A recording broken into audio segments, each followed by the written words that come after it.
my lovely wife in the psych ward, spoke at a leading out conference in Monterey, California.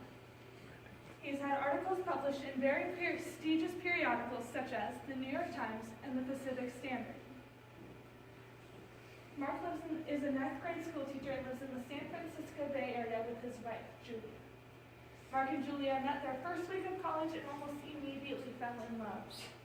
These all seem like regular facts, but when Mark was presented with his wife's bipolar disorder, it turned that cookie-cutter world upside down. According to the Mayo Clinic's website,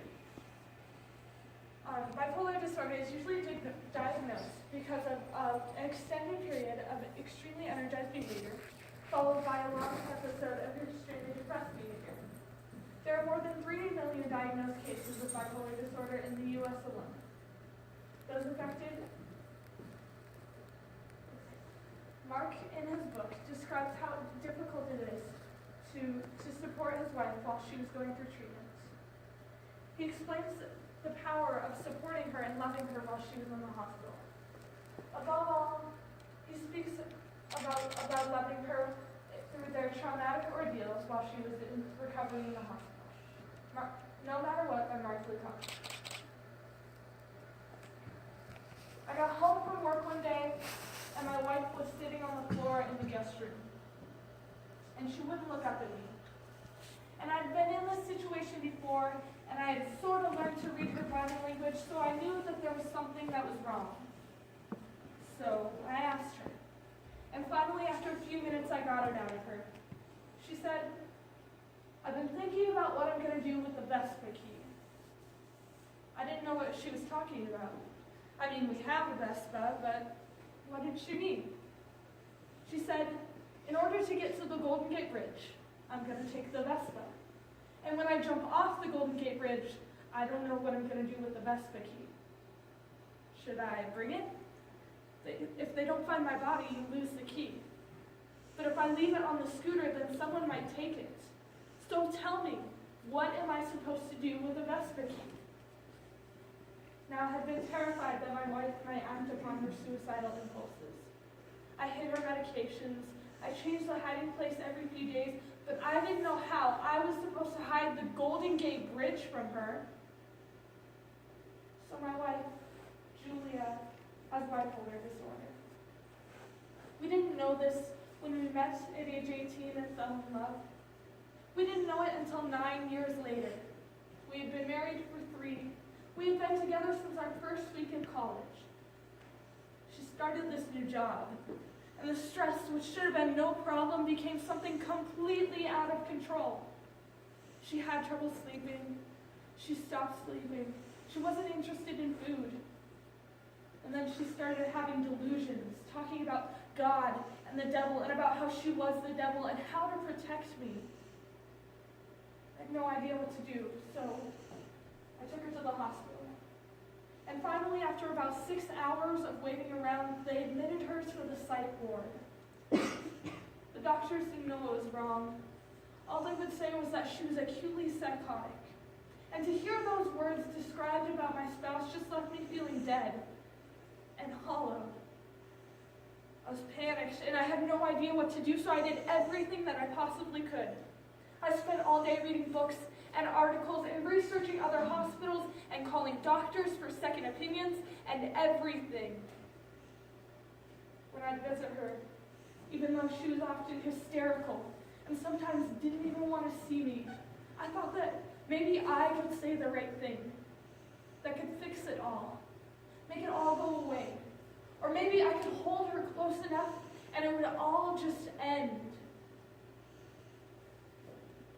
One day, before my nightly visit, I needed a break. So I went surfing. But I wasn't in the mood to surf. I just needed to be in the ocean. So I paddled out, way past the waves, and I was just sitting out there on my board in what felt like the open ocean, and I just cried for a really long time. And I thought, I can do this. I was going to stand by my wife no matter what. So this happened about 3 years ago. I was sitting on my surfboard in the ocean with my wife in the psych ward, and I said, no matter what. what. And I didn't know what that meant. I didn't realize that no matter what meant 23 days in the psych ward. When they discharged her, she was actually still a little psychotic. I picked her up and I was all excited, and she pulled me in close and whispered, "This is a mistake. I need to be in here forever." I smiled and I said, "You're coming home." I didn't know that after the psychosis faded that she was going to be so lost in depression. All she was interested in was suicide. We just had to wait.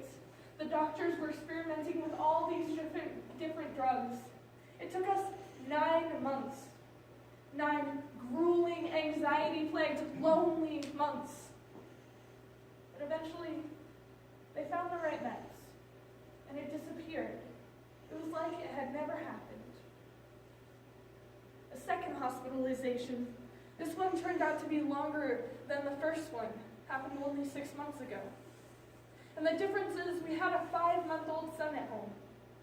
So now I had a wife in the hospital and this baby boy who I had to love and protect, and it was 10 times harder. People sometimes ask me when I talk about mental illness, and they say, "I would have left. Why did you stay?" I've thought about that a lot, and I think I have 2 answers. First off, I love my wife. I love her a lot. And when you see someone you love suffer, you're there.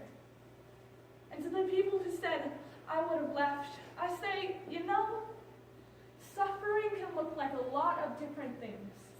But once you're there, sitting in that waiting room, with your hand pressed up against the glass, and her hand on the other side, and her eyes wild and unhinged, you don't know who you are until you're there. You might find something there that you didn't even know existed. But I think the second reason I stuck around is because of the idea of commitment itself. When I got married, I said, "I am here till death do us part, in sickness and in health." And it's until that health evaporates, that's when you get tested. That's when that vow really counts. Commitment is such a simple, but I think ancient piece of wisdom. To stand by who you are, who you love. And in today's changing landscape, we're so used to instant gratification, instant connection. And because of this, commitment feels like a new idea. It's about standing by life's imperfections, no matter what. When my wife was in the hospital, I've never felt so much anxiety. When she was heavily medicated, I've never felt so alone. But it was when she got better, when she came out of that darkness, when we stood there together, blinking in the sunlight, and realizing we had made it. And in fact, we had made it because of each other. That's the greatest feeling you can have in life. Nothing compares. The victory only tasted sweet because of how hard it was to achieve. So, commitment. It's really shown me. The greatest gift and joy in life is in loving someone and being loved in return, no matter what.